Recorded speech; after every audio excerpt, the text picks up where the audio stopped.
Bismillahirrahmanirrahim. Assalamualaikum warahmatullahi wabarakatuh. Oke, untuk pembelajaran pada pagi hari ini ya, mengenai tentang mengenal lembaga-lembaga yang ada di pemerintahan desa, lalu mengenal Negara Kesatuan Republik Indonesia (NKRI). Sebelum memulai, nanti diawali dengan berdoa, lalu diabsen. Ya, kebetulan duduknya sudah rapi, bagus, terima kasih. Kita lanjutkan sebelum memulai pembelajaran, berdoa terlebih dahulu, duduknya rapi. Ya. Oke, Bapak Pimpin duduk siap sebelum kita melaksanakan berdoa terlebih dahulu. Berdoa di dalam hati masing-masing, berdoa dimulai.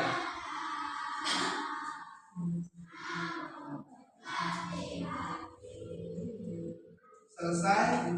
Yang tidak hadir siapa? Sigit, Alima, Rahmat, Yusuf, Sigit,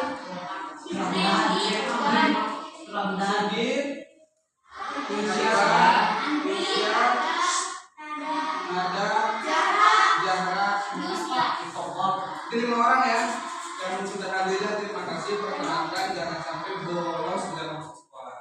Oke.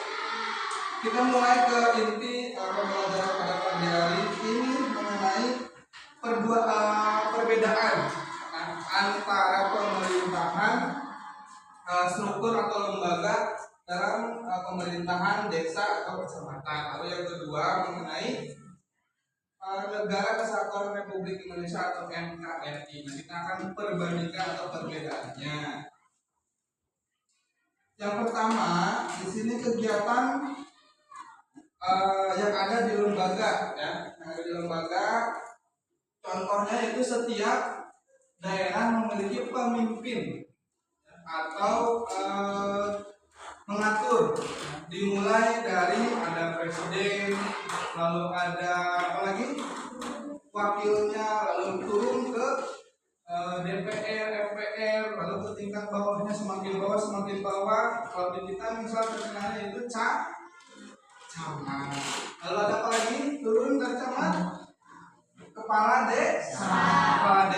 Di kepala desa ada apa namanya aparatur desa yang membantu tugas dari kepala desa. Lalu di aparat desa banyak ada sekretaris, lalu ada bagian disebutnya itu ada kadus, lalu turun paling bawah ada RT RW. Lalu selain tadi di aparat desa ada lembaganya disebut BPD, lalu ada tentang keagamaan itu apa? DKM seperti itu. Kita lanjut.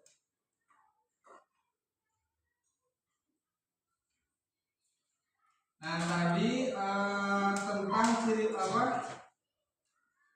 Ini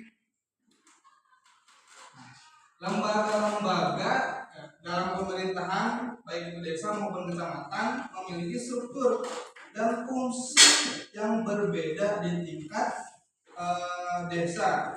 Ya. Disebutnya tadi pemerintahan desa, ada kepala desa, ada perangkat desa, ada sekretaris desa, lalu ada badan perwakilan disebutnya BPD. Lalu ada lembaga kemasyarakatan yang disebut itu LKD. Lalu ada ibu-ibu PKK. Nah, itu yang ada di perangkat desa. Di tingkat kecamatan struktur pemerintahannya oleh camat dan perangkat kecamatan sebagai berikut ya. Nah, ini tadi bisa dilihat. Lalu lembaga di tingkat kecamatan. Seorang camat memimpin eksekutif kecamatan, bertanggung jawab atas penyelenggara sebuah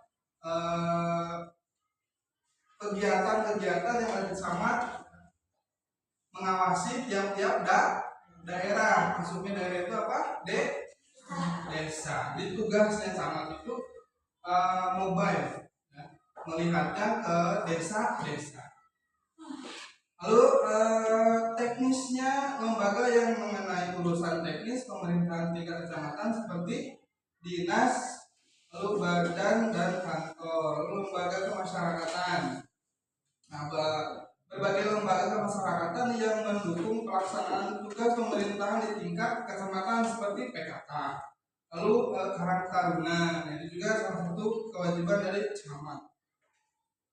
Lalu turun perbedaan struktur dan fungsinya. Aspeknya tadi pemimpin ya, tingkat desa itu kepala desa. Tingkat kecamatannya yaitu camat ya. Lalu tugas utama seorang kepala desa, tugasnya yaitu menyelenggarakan pemerintahan, pembangunan dan pembinaan kemasyarakatan di tingkat desa. Kalau camat menyelenggarakan pemerintahan baik pembangunan dan pemerintahan kemasyarakatan di tingkat desa atau wilayah perkecamatan. Lalu lembaganya tadi disebut ada BPD, ada LKD. Ya, kalau di kecamatan tadi masuknya ke lembaga teknis kemasyarakatan. Ruang lingkupnya kalau di tubuh kepala desa yaitu satu desa.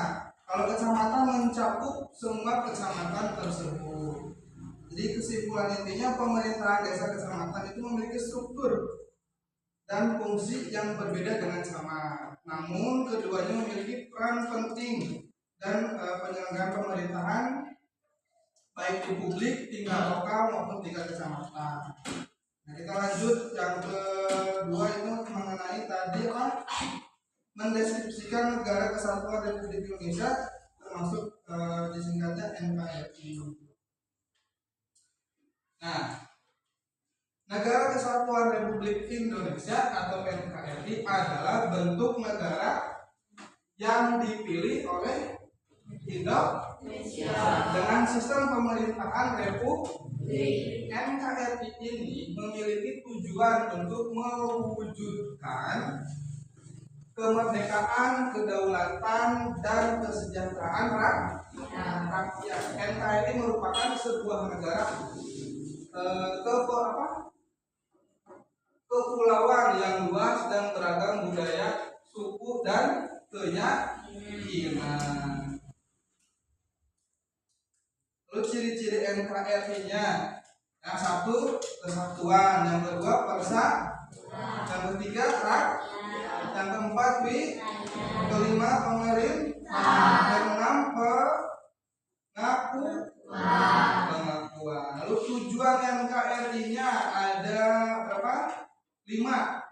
Pertama, mencapai kemerdekaan atau kedaulatan. Yang kedua, memelihara apa? Persatuan dan bangsa. Yang ketiga, menjaga integritas nasional atau negara. Yang keempat, melindungi masyarakat dari ancaman baik eksternal maupun internal. Kalau eksternal berarti dari luar, kalau internal dari dalam. Yang terakhir, mencerdaskan kehidupan bangsa yang tersusun dengan Undang-Undang Negara Indonesia atau Undang-Undang 1945 yang teratur Undang-Undang 45 merupakan dasar hukum bagi negara kita NKRI. Lalu Undang-Undang 45 menetapkan bentuk negara kesatuan, sistem pemerintah republik, dan prinsip dasar negara. Lalu Undang-Undang 45 telah mengalami beberapa kali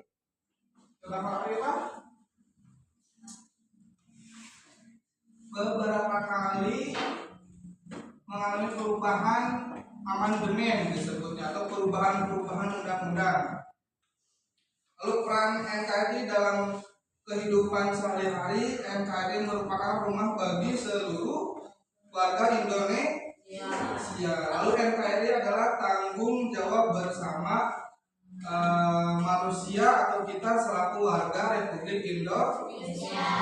Lalu yang ketiga, setiap warga negara memiliki peran penting dalam menjaga persatuan kesatuan NKRI. Yang keempat, menjaga NKRI dapat dilakukan dengan berbagai cara sepertinya menghormati perbedaan, lalu menaati hukum dan ikut serta dalam pembangunan.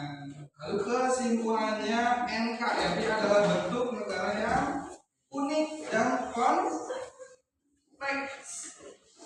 dengan berbagai tantangan dan peluang. Memahami pentingnya ciri-ciri tujuan dan peran penting bagi NKRI lalu dalam kehidupan kita sehari-hari tentang dasar tadi NKRI. Oke.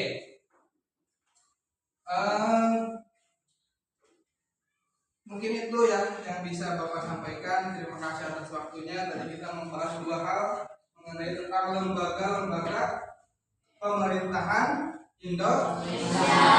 Mulai tadi perbedaan kepala desa dan camat. Yang kedua tadi mengenai membahas tentang kesatuan apa? Membahas tentang kesatuan negara Republik Indonesia, NKRI. Terima kasih, mudah-mudahan dapat dipahami. Kurang lebihnya mohon maaf, nanti kita sambung kembali di pertemuan selanjutnya. Bapak akhiri dengan bila taufiq wal hidayah. Wassalamualaikum warahmatullahi wabarakatuh.